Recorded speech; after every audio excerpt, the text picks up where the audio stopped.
Hi, everybody. Whoa.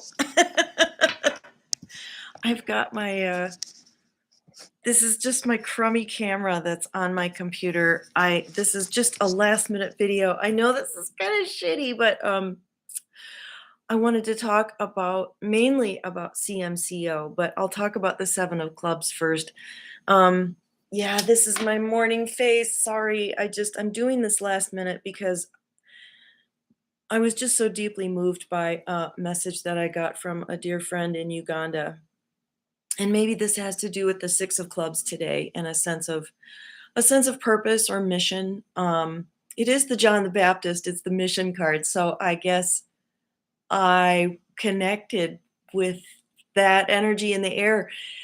I was talking to Deborah, I think I'm saying her name right, yesterday, Dear Ten of Diamonds, and we were both just talking. It just came into our conversation about how the cards are not just a two-dimensional piece of paper or map or printout that we look at. It's not just that, it's living, it's in the field. It's in the field. And it's arising in our own experiences. It arises in our own growth, our insights. That's the territory. What we're looking at is just one map that explains our experience to us, but the territory is our lives and our hearts and our daily evolution. So man, so many insights. Each day has been gifting the next day, and I'm starting to really understand that each day gives a gift to the next day. The gift that the Eight of Clubs gave was a glimpse into the Akash for me, and I had some overwhelming learnings. Hi, Rikara, sweetie, yummy sweetie heart. It's kind of early for me to be making a video. Are you at work just listening? How sweet of you. I'm guessing that's what you're doing. Um, and then the Seven of Clubs was, I just knew it was going to be this day of irritation for some people. And sure enough, like I had this amazing day. I surfed up over it to a large degree. There was a moment where that Seven of Clubs and the Eight of Diamonds under it, as my descending Mercury with my Nine of Hearts kind of came out, and I was like, ah! But it was like, this is my truth. This is my conviction. This is so important to me. I can't hold back. So it wasn't vicious or cruel. It was just, it was correcting something. And that's what the Seven of Clubs is all about. All sevens correct. Oh, that's so sweet, you little sneaker. Okay, there's an unexpected, interesting, I think, treat at the end of this. I hope you guys don't. I hope you find it as wonderful as I do when I share it. Just something that's going on in my life personally that I never share with people, and I'm gonna share it at the end. Okay, so back to the Seven of Clubs. So my husband gets home from work yesterday and he just looks like a crinkled mushroom that's been hit by a truck and weathered quite heavily. I was like, Seven of Clubs day much? He goes, I'm so irritated. I'm just in such a foul mood. I had some distance from it. And I just have to say thank you, cards, for helping me to anticipate, and I was seeing all the layers and the levels of Seven of Clubs, right? So Seven of Clubs can be this, and I identify this in myself, a tendency to kind of say, oh, woe is me. I'm such a victim, and kind of a persecution complex. And then there's this Eight of Diamonds under it and the Queen of Spades related to that, which is like, you know what, the lesson here is all about taking full responsibility for something. And really, that's the freedom, that's the power. And then that Seven of Clubs becomes insight and discernment and clarity, and that it pops you up over. And then the access to the Akash from the day before, the Eight of Clubs, the Seven of Clubs becomes this discernment process. And it was so joyful. And that's kind of the hidden treasure in a seven, is that it can be very cheerful and joyful once you've let go of the attachment to whatever it is. So yesterday might have been a day we were attached to old ideas or a little negativity or complaining. I actually saw some mild cruelty in my yoga class of all places yesterday. And she even talked about, the teacher even talked about the potential for irritation if you do this particular mudra too much. And we did the fire. This is when on the in-breath, you do the middle fingers and then you breathe up.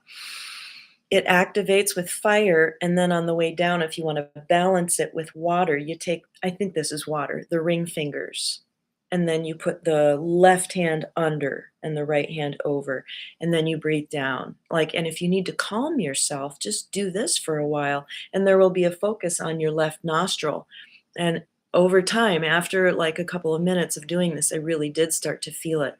But I was going full throttle. I was like, "I'm gonna activate by putting this right hand underneath, breathing up," and I even closed my left nostril.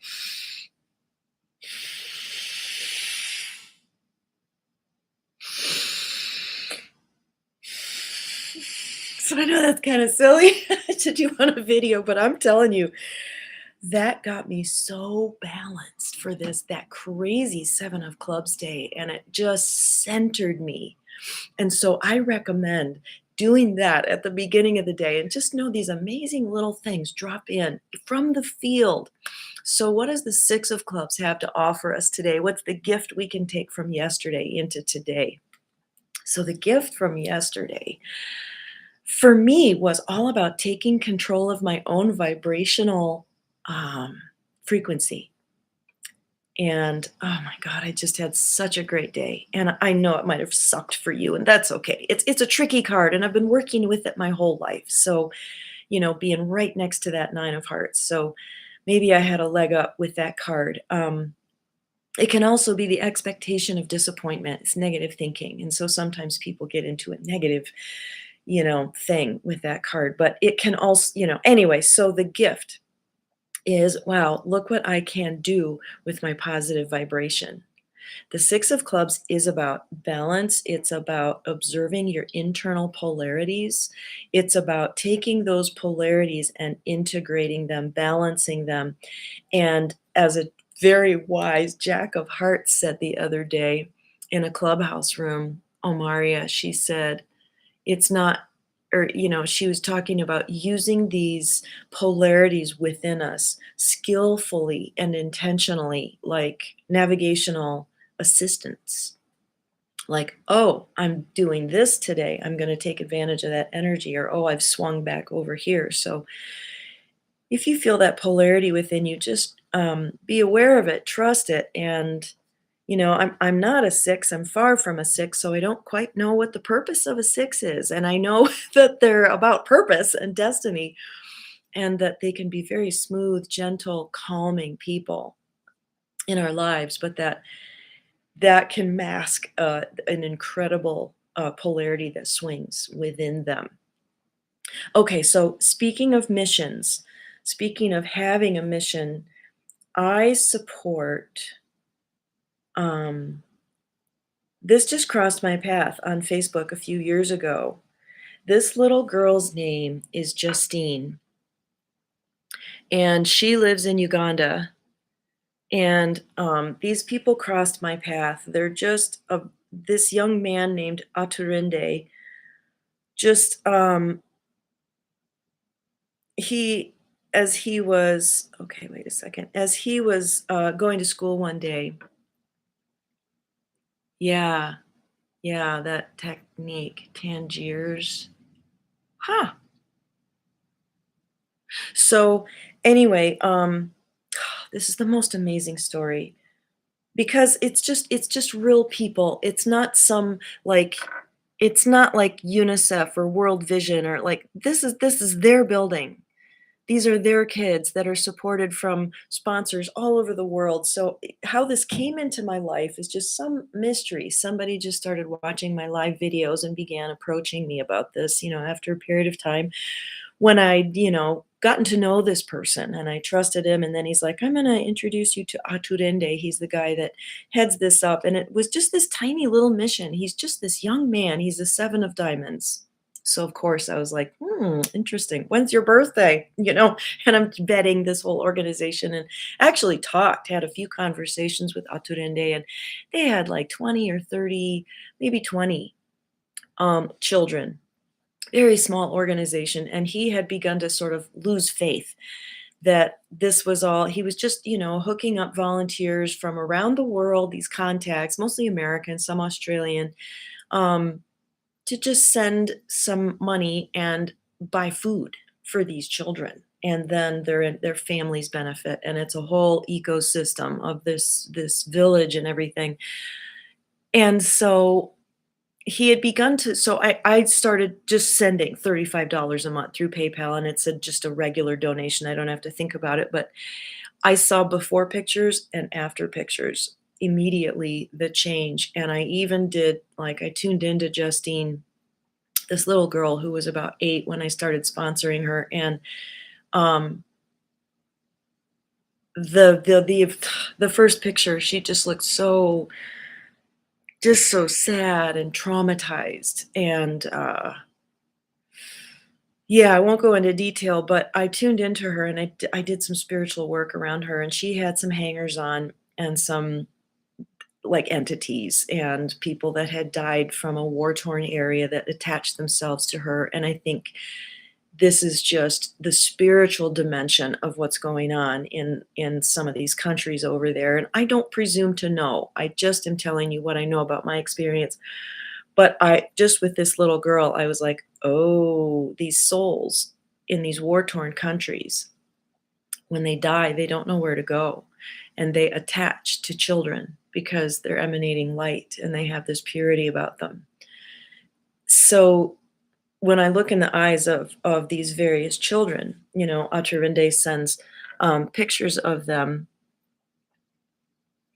and you look in the eyes of some of them and there's despair, and you look in the eyes of others and there's joy. And I know that they're in process spiritually. Oh my gosh, this one is like an angel. She got an Easter dress from her sponsor. I do a shitty job of, I don't make contact with her, I don't write letters, but anyway, so Aturinde had kind of lost hope because some things, like, things had fallen through, like, 3 times in a row. "I'm gonna make this big trip to the United States, I'm gonna, talk about my organization," and then sponsorship, just, like, these people, it just kept falling through. And so I had a vision. We had this talk, and I spoke in tongues, actually. It was kinda wild. And I had this vision that they were going to, like, they have to pay school fees and buy school supplies and buy school uniforms, and it's quite an intensive process. You have to be able to afford school over there, and so that's part of the fees. And I was like, "Wow, wouldn't it be great if you guys had your own school and your own land, and you could grow food and have kinda, the school could just sort of become this community center." And, I had a vision, and I saw him having this. I was like, "I know you're gonna have this. I can see it. I can see it."